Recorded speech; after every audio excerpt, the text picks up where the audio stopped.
What's up, guys? It's the brothers. It's the brothers extraordinaire here to give you a little bit of an analytical breakdown of our boy Kevin Knox. KK. So, Kevin Knox, obviously a stud in high school. The man in his junior year averaged 30.1 points per game and, more critically, 11.2 rebounds per game, 2.4 assists. His senior year dropped 28.5 points, 7.6 assists, 7.6 rebounds, I'm sorry. Move that into his college statistics. Now, Kevin Knox played 1 year, one and done player, averaged 15.6 points that season. But more tellingly, steals, blocks, 0.3 steals per game, 0.8 blocks per game. This is something we talked about earlier about his effort on the defensive end. His analytical numbers sort of reflect that. So a lot of that comes with effort, and we mentioned that a lot of his statistical numbers as far as defense aren't going to be as good just because he wasn't put in the position to be a defensive player. Right. How do you feel about some of these stats? 1.4 assists per game, another sort of red flag in his college career. But again, he just wasn't put in that position. Do you see those numbers improving? No. Well, like you said, these statistics don't necessarily reflect what he'll be doing in the NBA. So he was the main go-to scorer. He was the main one of the main three-point shooters that they were looking for at Kentucky in the game, even though he wasn't necessarily the best shooter, one of the best coming out of college for sure.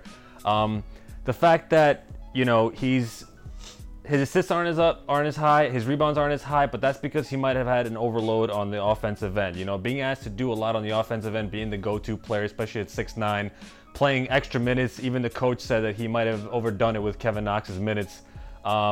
Being asked to do it on the offensive end as well as the defensive end might require a lot, especially from a player as young as him, as 18 years old, who doesn't really have a fully developed body. So I'm just looking for that to keep increasing as he gets into the NBA and starts working with our coaches. Totally.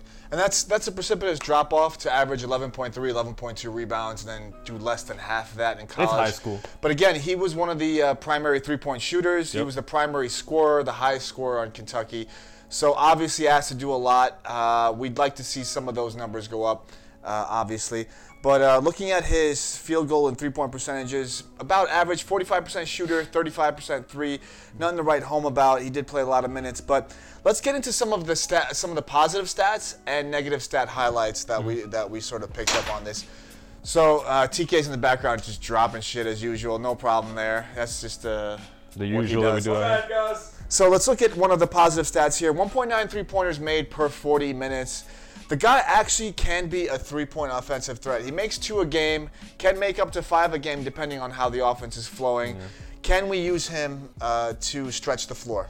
But yes, we can. And to add on to that, Kevin Knox is a player who doesn't thrive with creating his own shot. So a three-point shot, the best three-point shooters in the league are usually ones that can create their own shot. So the fact that they've worked plays around him and he was able to average that much and do well and be their go-to three-point scorer tells a lot. Yeah, but the stats speak to the potential there for him to actually be a consistent three-point shooter. Another stat that I think was really a highlight is he's in the 85th percentile in pick-and-roll efficiency. Fantastic. Which means that this is the type of player that you can really capitalize in pick-and-roll situations. Again, we said off cuts, curls, picks. He's a great shooter, great spot-up shooter. He does settle for long twos, which is kind of a bad thing. He's not a great decision maker, as you can see in the low assist numbers and high turnover rates. Yeah. But just another positive thing to look at. He can be utilized in the pick and roll. Something else we want to look at is his floaters. 25 of 61 in floaters in college. How do you think that can be utilized in his NBA game? Right, well, those are his 2 main sources of his offensive game. So he's a catch-and-shoot player, and he loves to go to the paint and do a lot of floaters and runners, which is fantastic, something we need to do to be a threat on the perimeter, but be able to have people jump out at him and be able to cut through the basket and be aggressive. But what the thing is that he doesn't really finish that well when there's traffic down in the lane, you know what I mean? But that then ties again to his aggression and his strength, so that's again something that he could work on as an 18-year-old. But that'll work better because on the Kentucky team he played with a lot of bigs who were finishers and post shooters, but on the Knicks it's a little more spread out. There are a lot of other shooters, a lot of other players that he can rely on, so it might open the lane for him and he might get a better percentage there. Yeah, settles for the floater, but it's effective. Now let's move over to some of the stats that we found that sort of highlighted some of his weaknesses. Right off the bat, the 6.7 rebounds per 40, a precipitous drop. Again, we attributed that to his role in the Kentucky team, which wasn't conducive to rebounds, but definitely a sticking point for someone of his size and athleticism. I think he could do a lot more, and we already discussed that. Not going to dwell on that. One key highlight stat is his 53 assists to 85 turnovers. That is huge. He really does not take care of the ball. Makes a lot of mistakes in passes and cutting lanes. Doesn't necessarily hit the open cross-court shooter. But I think that wasn't really his role that he was supposed to play. It wasn't really a point guard-esque team. We're looking to develop our point guards and our players. It's stacked down there, and he's gonna have to learn to adapt and develop. I think he's more of the type of player that will fit in more with the Knicks than with Kentucky. He needs a playmaker. He needs a leader, and he can just be that catch and shoot player and someone who could thrive off of cuts. Right. Who is a playmaker on the Knicks? Every point guard. Trey Burke, Frank Ntilikina, Emmanuel Mudiay. Suspect playmakers. Well, you should tell some of our you should tell all the draft commenters that said, we're stacked at the point guard level. We don't need a point guard. We don't need to draft a point guard. Yeah. Well, but isn't a playmaker important? So who's our playmaker? I have no idea. That's what I'm saying. Fuck. Well then, Kevin Knox, you're fucked. It's a great. I'm glad you brought that up because I'm gonna touch on that in a little bit. But another liability is the 1 steal and 0.3 blocks per 40. The guy is just not that active in sort of the hustle defensive stats. Yeah. That's kind of something we know about Kevin Knox. So again, something that could potentially be worked on. But one thing I want to say, the fact that we don't have a go-to playmaker, do you guys feel that might hinder some of the development of some of these guys that we're drafting just because we're not going to rely on them to be moving the ball? Who's going to be running the offense, and will that take away from some of these guys' abilities just because we don't have a playmaker? We don't have a guy to run the offense. That doesn't have a playmaker is naturally just worse. Yeah. I don't know what that's going to do for him. I think we have 2 to 3 potential playmakers on the team.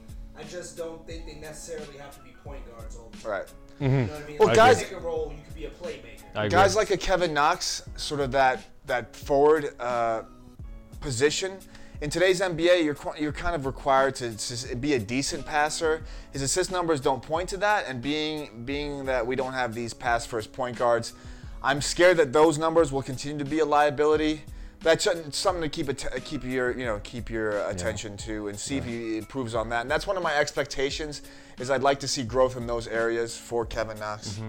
But he's getting into the right organization. They're all about skill development. This dude has been playing full-time basketball since he was 15, only 3 years, and he's able to jump to this level. And even in his year at Kentucky, he progressed immensely. So I'm really excited what Fizdale, Scott Perry, and the entire organization will do with him. I hope they'll develop the young playmakers. Hopefully they will develop into playmakers. And I'd love to see these guys grow together. Yep, so keep an eye on the positives, pick and roll, his floater game, and honestly, his three-point shooting game I think could be a good thing. His negatives, watch out for steals, blocks, not really going to get much production there, and I'd really keep an eye out on that assist-to-turnover ratio. But Kevin Knox, welcome to the Knicks, man. Welcome home, baby. Home? Our home. Oh, yeah. What's up, guys? This is your boy TK, aka John Legend, as you guys know. I want to thank you guys for watching, and please make sure you do subscribe. And if you like what you saw from previous episodes, or if you just like our faces, make sure you hit that subscribe button below. But wait, please hit that like, comment, and share as well. I'll see you guys next time. Peace.